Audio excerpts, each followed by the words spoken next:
Hi everyone! I know it's been a very long time. As of Thursday, I've officially been here for 8 weeks, and I have not posted 8 videos like I promised a video a week.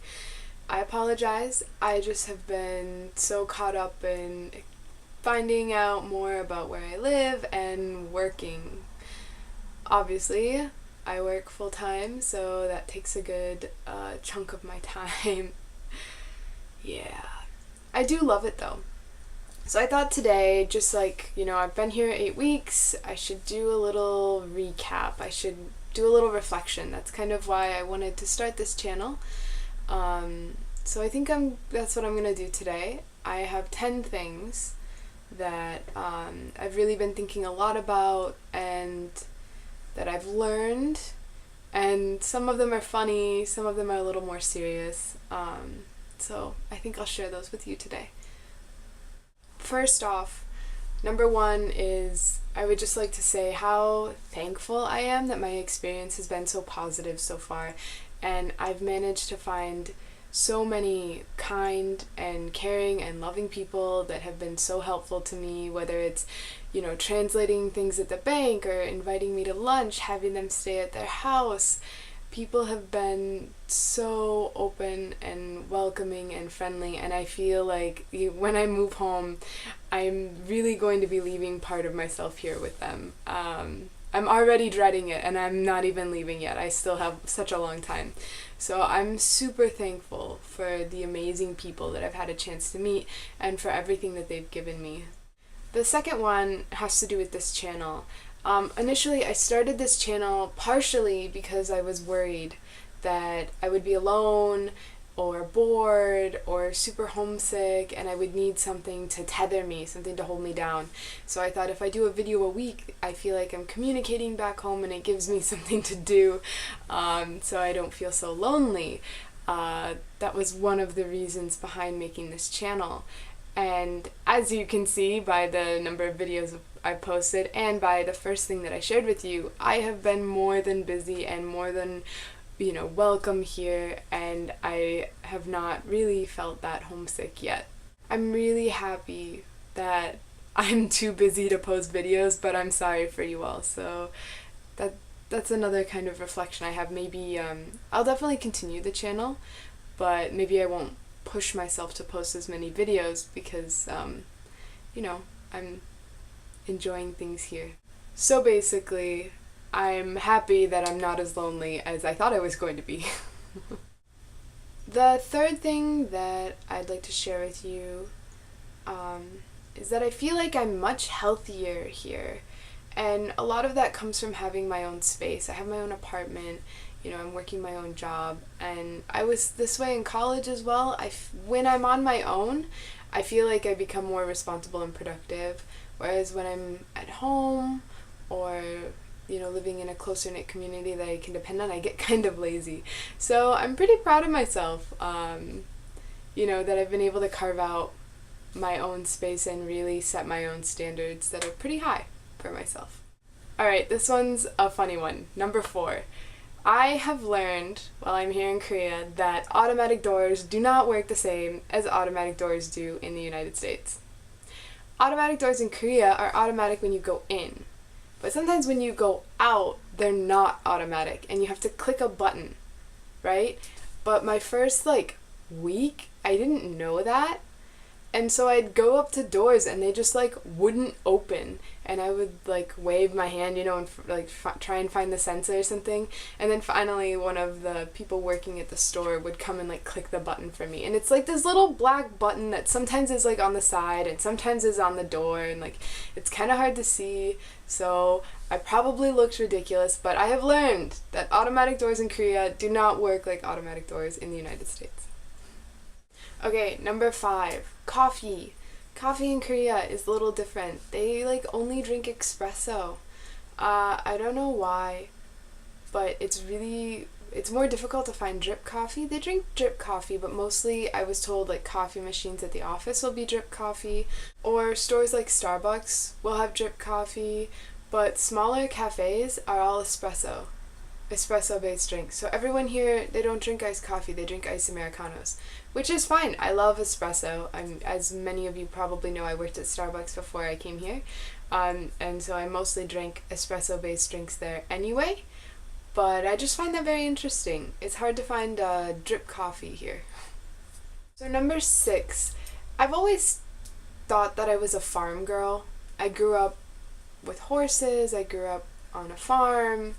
I love green nature, hiking. I don't know, I never found the city that appealing, and I thought, oh, if I live in a super urban place, I won't like it at all. But actually, it's really growing on me. I'm only 2 months in, but the area I live in is quite urban, and I love it. I do miss animals in general, whether cats, horses, goats, alpacas, all of them. But maybe I'm kind of a city girl. That might be something I've learned about myself too. Number 7, what do I miss? I learned that I miss things that I didn't think I would miss. I miss bookstores. I miss being able to go into a bookstore and finding a wide selection of books in your native tongue. They do have books in English here, definitely, you can find them, but it's not the same selection as you can, like, if I went back home, there's a local bookstore in Grand Rapids, Schuler's, I could just, find anything I could possibly want. So I miss being able to go to a bookstore and grab a bunch of books and drink coffee and just, read random books. The selection here I've looked, it's not the greatest, English selection. It's really not the greatest, especially when it comes to history. I'll have to be ordering online or on my Kindle. And the other thing I miss is salt and vinegar chips or anything really salty. The food, they don't use as much salt here in Korea as I feel like they do in America, and the snacks aren't as salty. And I have had the strongest cravings for salt. Yeah, I miss salt. Number 8. Face care. I had 2 different people react very strongly. I think that's the best way to put it. React very strongly when I told them that I only wash my face with one cleanser at night. Skincare is very important for people in Korea. They have very great products for reasonable prices, and it's something that many people do here. They take very, very good care of their skin, and you can see the effects of it. Many people have really great skin here. So I was told, you're in Korea, you should try taking care of your skin. So in addition to cleansing my skin on my face once a day, I now have some products that I'll share with you quickly. I'm learning. I don't know anything about skincare, and this was just what was recommended, so I'm just going to share it with you. Innisfree Green Tea Fresh Skin. This guy. Well, apparently it's a new, pretty popular product. It smells really great. I really like it.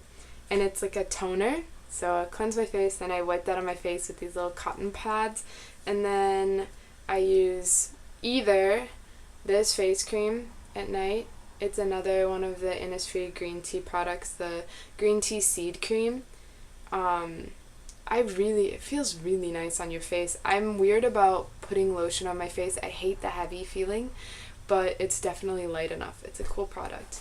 And then the days that I don't put the cream on, I use some of the infamous Korean face masks. This is a couple that were given to me by a friend when she found out that I don't use any Korean face care products. I have a couple of the different ones too. They're fairly cheap, and people use them very often.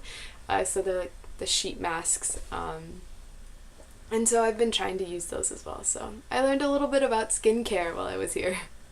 Number 9. My Korean pronunciation sucks. I have learned that it sucks. And it's it's hilarious. I'll say something and people are like, what? Or, I can't tell if my students laugh at me because I'm pronouncing something in like a more Korean way or if my pronunciation's bad. I tried to ask some of my students the other day when I pronounced the name of my city, Uijeongbu, if it sounded good or not, and they just like were laughing and smiled and they wouldn't tell me. So I think that means it was bad and they just like didn't want to tell me. Anyway, I have a friend that's been helping me learn pronunciation, and we'll just go to a cafe and she'll like drill me on words, and we end up laughing way more than getting any work done because it's just so ridiculous. And so I'm working really hard at trying to improve it, but my Korean pronunciation sucks. And number 10. This one surprises me the most, and I wanted to end on this one because I think it kind of sums up everything about living here for me. But I often forget that I'm living in South Korea. I just forget. It just feels so normal here now, like my routine, and I feel like I kind of slid into it so easily that I often forget that I'm living in South Korea, and then I'll sit and think about the physical distance between me and like the life that I was living a couple months ago, and it's really hard for me to comprehend. Like, I almost can't comprehend it. So I think it's a good thing. But yeah, I often forget that I'm even living here, that I'm so far. It's been going really well. I'm pretty happy. So I just wanted to share those 10 things that I've learned about myself, that I've learned about South Korea in the 8 weeks that I've been living here. I hope you enjoyed. Please like, comment, let me know what you think, and I'll be keeping in touch with you soon. I'm going to China next week. I'm going to Beijing to visit a friend, so I will definitely get back to you with footage from that after I come home. Bye!